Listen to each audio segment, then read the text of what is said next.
The Dyatlov Pass Incident. On a freezing night in the Ural Mountains of Soviet Russia, 9 hikers vanished into the snow and left behind one of the most enduring mysteries of the 20th century. Their tent was found ripped open from the inside, their belongings left untouched, and their bodies scattered across the frozen landscape, some with broken bones, others with missing eyes, and one missing her tongue. For decades, scientists, investigators, and conspiracy theorists have struggled to explain what happened. Was it an avalanche, a secret military test, or something far stranger? This is the story of the Dyatlov Pass Incident. The year was 1959 in the Soviet Union. Young adventurers often sought recognition through mountaineering expeditions.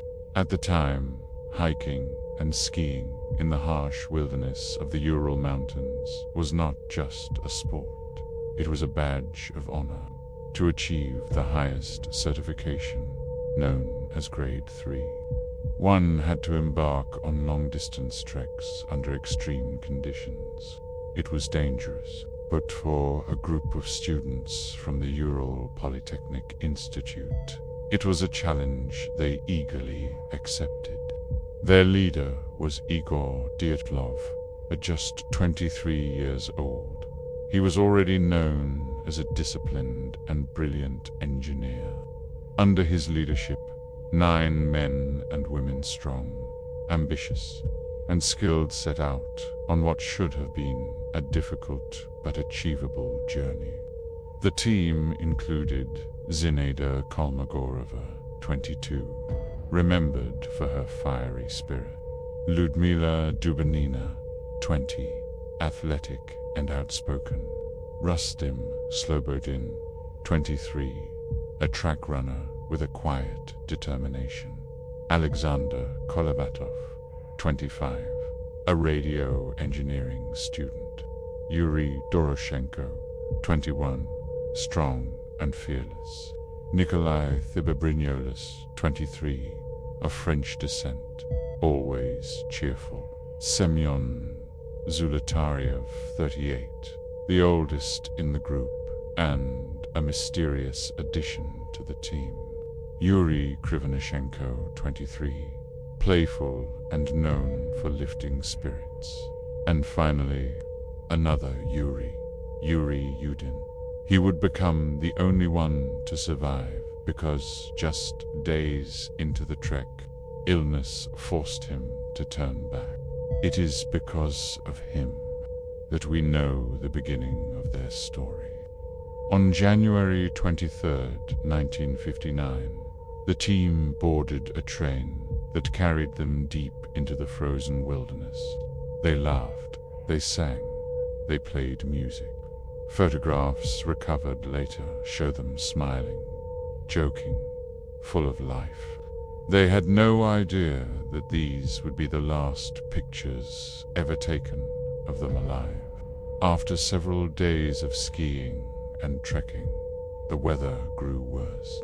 Snowstorms battered the mountains. Temperatures dropped to -30 degrees Celsius. Still, Dyatlov pushed forward. The group was strong, their spirits high. But then, something happened. Yuri Yudin, suffering from severe joint pain and illness, could go no further. He reluctantly said goodbye to his friends, never knowing that he would never see them again. Yudin's decision to turn back would save his life. The remaining 9 pressed forward into the mountains. Their destination, the peak of Otorten, a name that in the local Mansi language means, "Don't go there." They never made it. Weeks later, rescuers would find their campsite, a torn tent, and a trail of barefoot footprints leading into the snow. The Dyatlov Pass Incident had begun. when the hikers failed to return on schedule at first. No one worried. Delays in the Ural Mountains were common. Snowstorms, detours, even illness could easily extend a trip by several days. But as the days passed, and no word came from Dyatlov or his team, concern began to spread among families and friends. By February 20th, the Soviet authorities could no longer ignore it. A massive search and rescue operation was launched. Students, fellow hikers, and eventually the military scoured the mountain range, battling snow, wind, and temperatures plunging below -30°C. For nearly a week, they found nothing. No tracks, no signs of life, just endless snow. Then, on February 26th, the search party made a chilling discovery. At the edge of a remote slope near Ural Mountain, whose name in the local Mansi language ominously translates to Mountain of the Dead, they found the Dyatlov group's tent. It was half buried in snow, and it had been ripped open from the inside. Inside, rescuers saw the hikers' belongings neatly arranged: boots, jackets, cooking utensils, diaries, cameras, everything they would have needed to survive the brutal cold, left behind. But what shocked them most were the footprints. Leading away from the tent were dozens of tracks in the snow. Some appeared barefoot, others showed socks or a single shoe. They stretched down the slope toward a dense forest, as if the hikers had fled in panic. Why would experienced mountaineers, people trained for the worst conditions, abandon their only shelter in the middle of the night, without shoes or coats? The rescuers followed the tracks into the forest. At the base of a tall cedar tree, half a mile from the tent, they found the first two bodies, Yuri Doroshenko and Yuri Krivonishenko. Both were dressed only in underwear, their bare feet frozen solid. A small campfire smoldered nearby, the branches of the cedar above them broken, as though the men had tried desperately to climb for safety or to spot the tent they had fled from. Their hands were raw and bloodied, their skin burned, as though they had fought to survive against the impossible cold.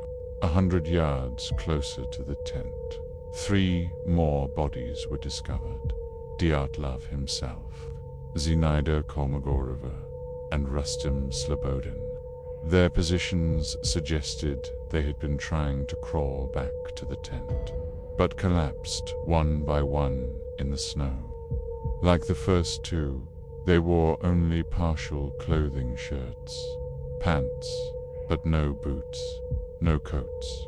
Slobodin's skull showed signs of blunt force trauma, yet there were no other visible wounds.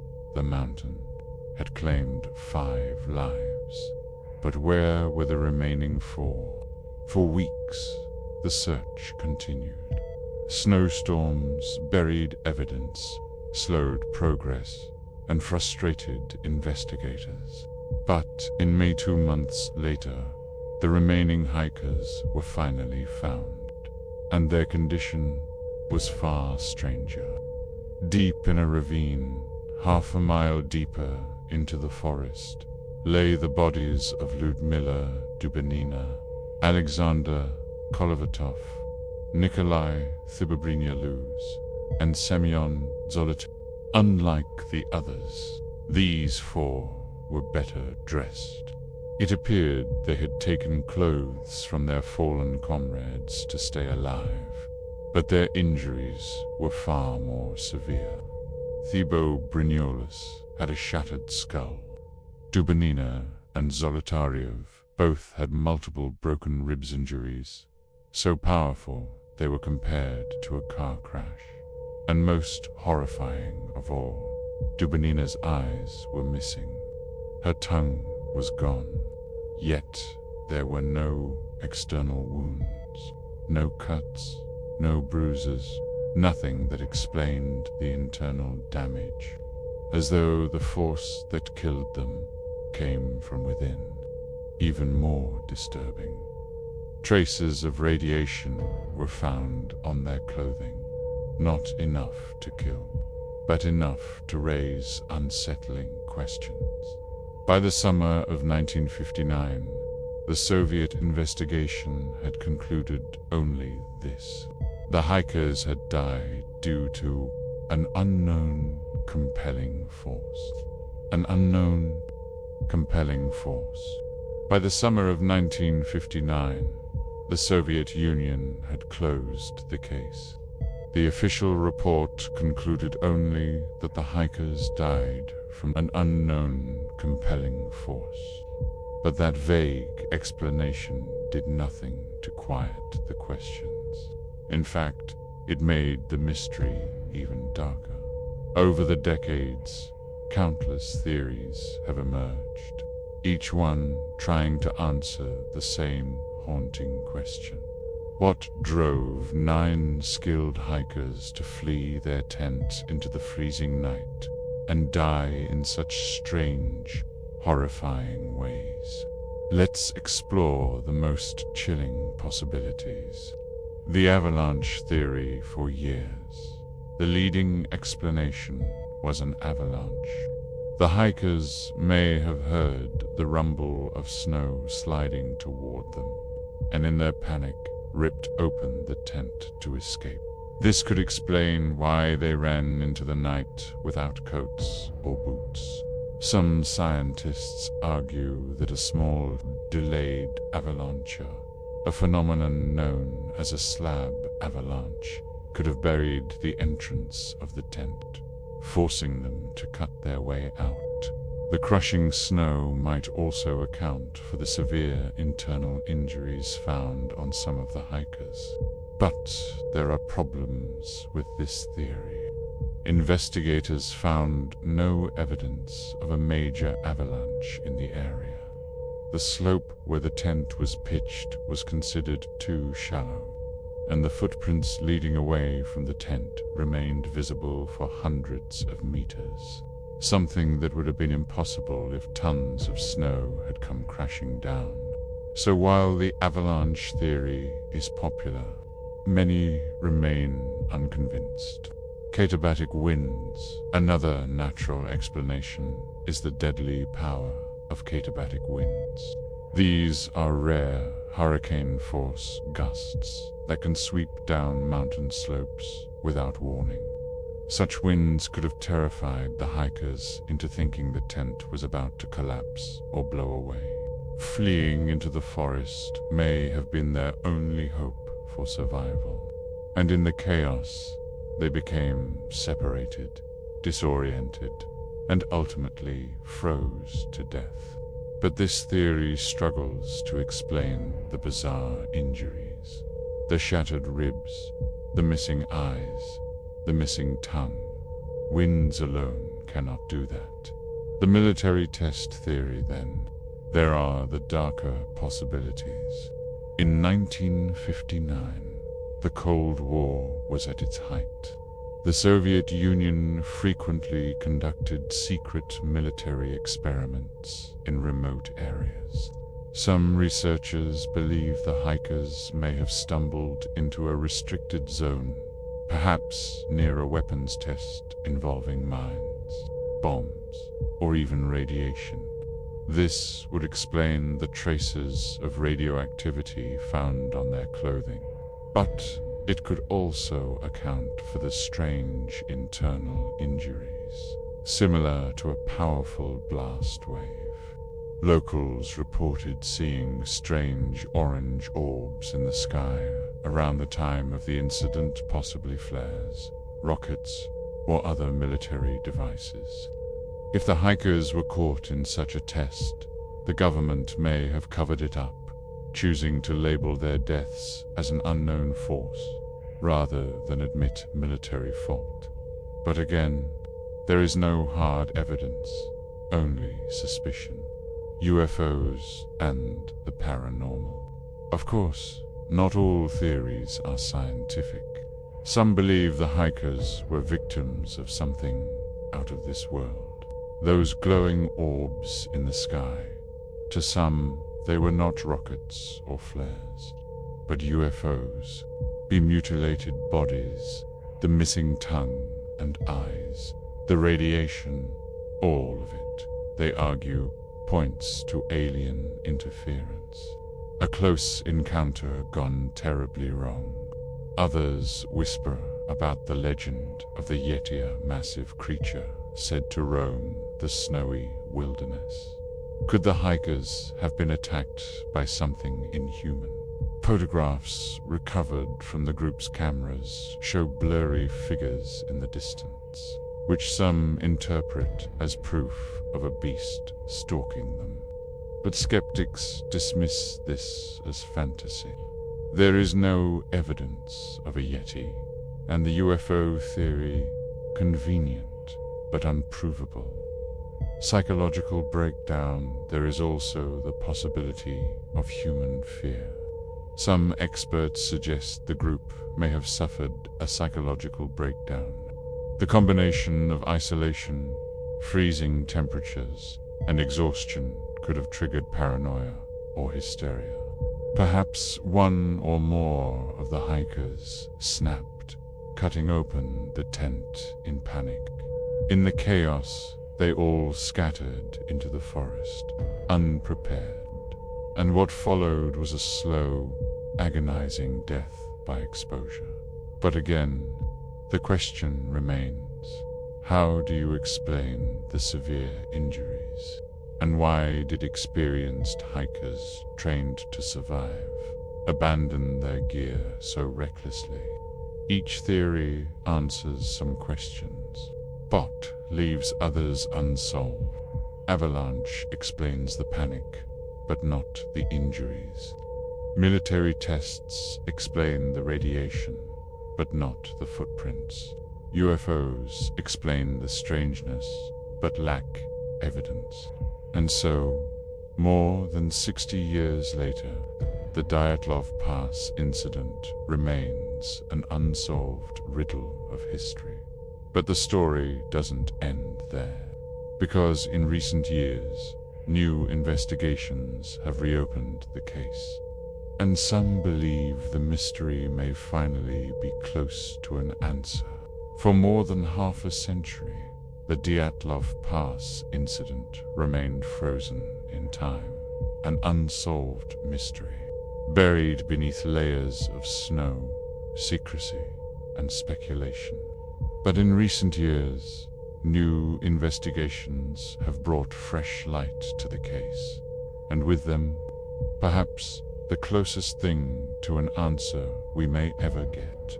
The 2019 reopening. In 2019, the Russian government officially reopened the investigation.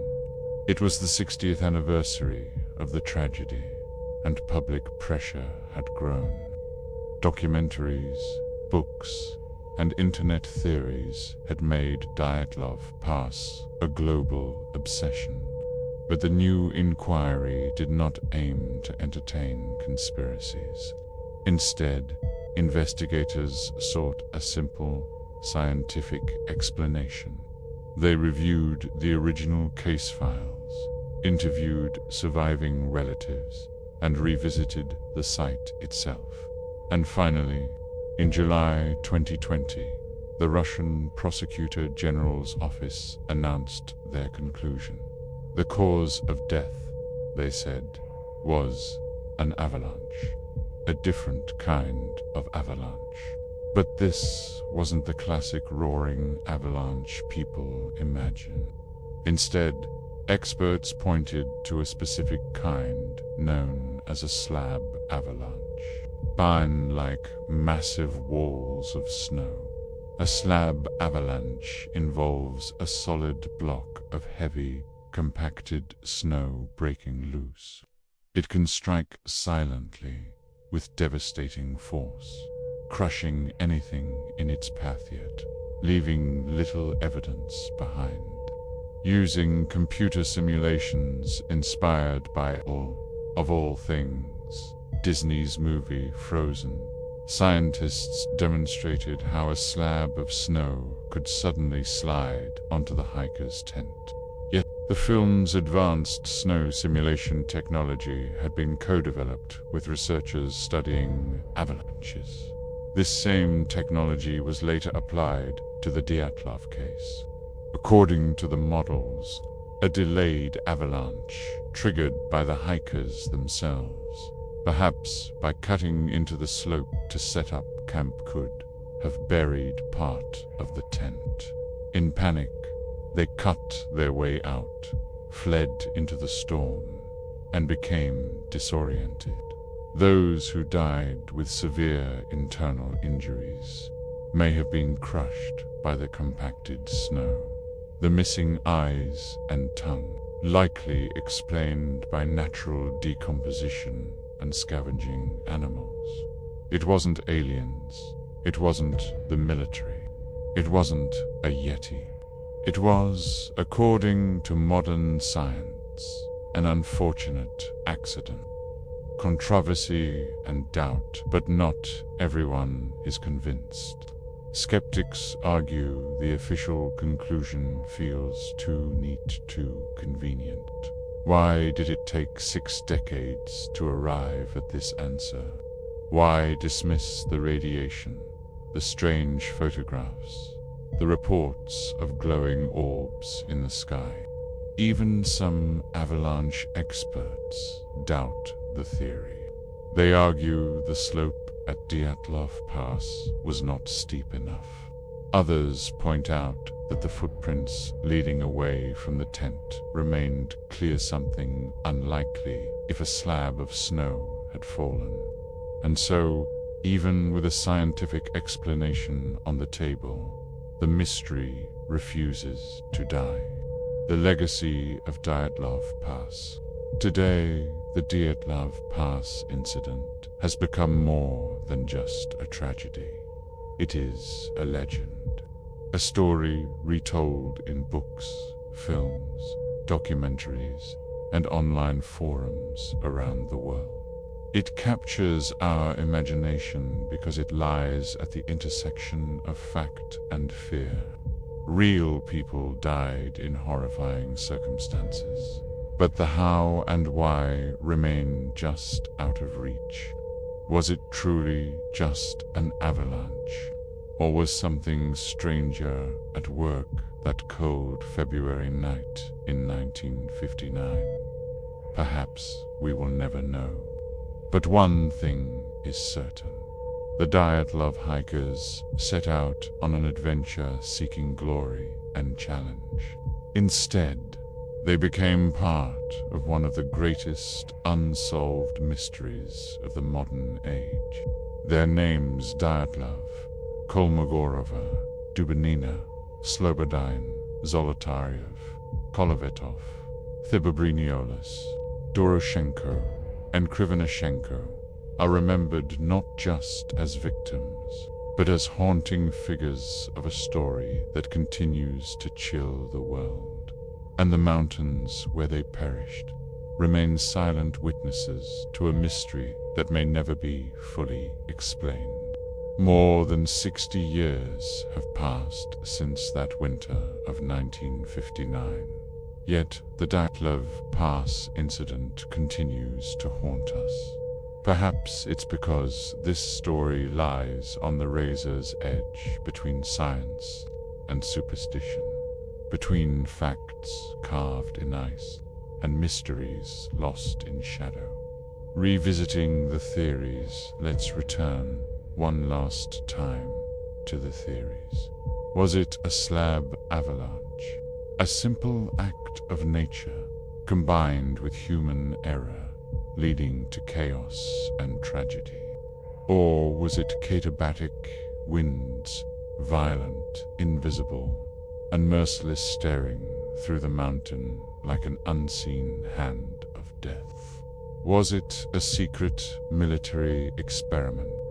Stray weapons tests, radiation, shockwaves, and a government too afraid to admit the truth?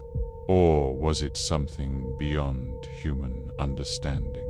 The paranormal, UFOs hovering above the peaks, the Yeti stalking the tent in the night, or some ancient curse tied to the very name of the mountain, Declassified, the mountain of the dead. Each explanation tells part of the story, but none of them tell it all. Why the mystery lives on. Perhaps the true horror of Dyatlov Pass is not what we know, but what we cannot know. The photographs recovered from the hikers' cameras show smiling faces, laughter, friendship, and youth. Then, abruptly, silence. 9 promising lives cut short in a way that defies reason. It is human nature to demand answers, to make sense of chaos. But some stories resist closure, and in that resistance, they become legend. The Dyatlov Pass story resonates because it reminds us of our deepest fears, that nature is stronger than us, that governments may hide the truth, that we are vulnerable to forces both real and imagined, that we cannot control. It is a story not only of 9 hikers, but of the unknown itself, the eternal question. Standing on the wind-swept slopes of Declassified, today, one sees only snow, rocks, and silence. No tent, no footprints, no answers.